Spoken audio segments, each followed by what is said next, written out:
thought I'd show y'all my project I'm working on today.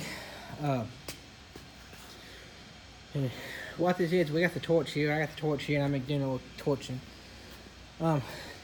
This is why I torch. I cut them bolts off this trailer, and the reason I did that is what we're trying to do is this is the trailer, and this is a water trailer we're trying to modify. And we had originally we had all these things here, all these bolts. We had one there, these hooks. They were hooks and bolted in. We had one there and one there. And we had a toolbox here. And all that junk was on the trailer that's rolled around, and we had those sideboards right there. And the sideboards are right there, and the toolbox is over there laying on that pallet right there. And I took all the stuff off, and what I'm trying to do is we're having issues with this tank. I'm not a big fan of this trailer, and neither is no one is a fan of this trailer. But what we got to work with right now. But this tank back here, this is a 3,200 gallon tank. When it's completely full, this tank's 3,200 gallons. Well, and we had the totes, and we had 4 totes, chemical totes, and we have one here and one there, and they all down through there, and you take that hole and take a chain and boom them down. And you take the chain bolt and put it in the chain on it, and then take a boom and boom them down. That's what that's for. Well, I was trying to save them to reuse them to move them somewhere else, but they've been on here too long. They're rusty, so that's why I took the torch and cut them off. And that's why I took the torch and cut them off down through there. What I'm trying to do is this tank right here. The problem we're having is the main problem with the thing is we're having is this tank here sitting on the back. It's sitting on the back of the trailer. So when you have this thing full of water or liquid nitrogen, liquid nitrogen's worth the worst. You have trouble with is that the tank is sitting in the back when it's full. So you pull off into a field entrance. It's a little soft. The truck gets stuck because all the weight's in the back.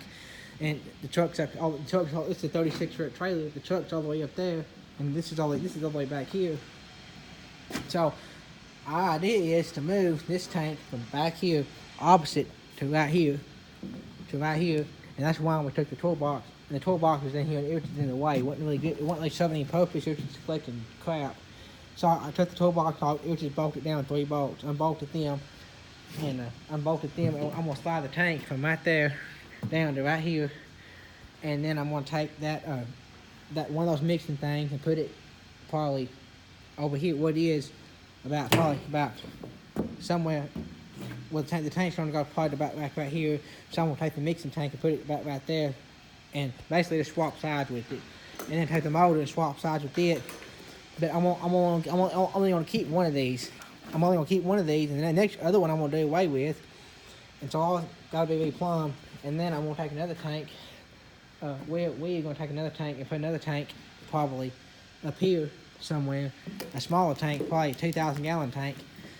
And it's not going to be long like that. It's going to be more over the round tanks. And we're going to put the round tank probably somewhere in this vicinity right here. And then we still have room for 4 totes for 4 chemical totes on here. And we'll be able to get more water capacity that way. Another 1,000 gallons. Another 2,000 gallons of water, and that's a liquid, and you're talking about a couple tanks, so that's 1,000 gallon of liquid, 1,000 gallon of water, 2,000 gallon of water, 10 gallon an acre. That's 200 acres right there. More you can spray in a day at a time. That's huge for us, especially since we have some farms that are. Since we have 400 and 500 acre spots, areas in one place that would be nice to spray all. It'd be nice to spray all in one day to one trip up there until having to come back. So that's what we're trying to do, and especially for top dressing wheat and stuff like that. So that's what we're trying to do. We're going to basically swap places with everything over here, put on that end, and then we're going to get another tank put on this end, and so we're working on that And that's what we're doing. That's what I'm doing. Dad had to go to the meeting.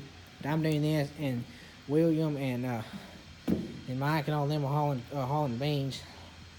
And so I'm doing this, and I'm doing this right now. And we got 3 trucks running beans, and so yeah. That's what's going on here. So that's kind of why that's kind of my project for today. I thought I'd share that with y'all. And then I've got to do in this truck here. I'm getting some work done on the truck here. I'm getting it's got to be serviced and it's got to be bled off. You have to this truck here. You have to this truck here is pretty daft, but you have got to bleed it off some way. The exhaust off the shirt off the exhaust some way. So a guy that does our truck work, who also is a good friend of ours, is coming over to do that in a little while and show me how to do that, or show us how to do that. Mason, I guess you're gonna show Mason, I'm the only one here right now. Show me how to do that, and then we can get the truck back on the road, making some money, hauling some grain. But that's why I pulled this truck in here. I just pulled the trailer in here on that truck because it was convenient. I knew they was coming to work on it.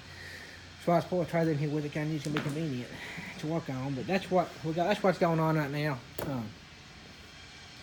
That's what's going on right now in the shop. And I put these black tanks over the white tanks because the black tanks don't get light in there, and therefore they don't go algae in your tanks. It's say some of the white tanks, like these tanks here. If you get these tanks here, these can get algae in them. That's what these right here won't. So I prefer the big tanks. I prefer them to be black. I think black costs a little more, but the extra cost is worth it not having a sprayer that comes up without algae in the filters. So that's pretty much all I got for y'all today in this video. So yeah, just thought I'd show you updates what I'm doing, so I'll talk to y'all later.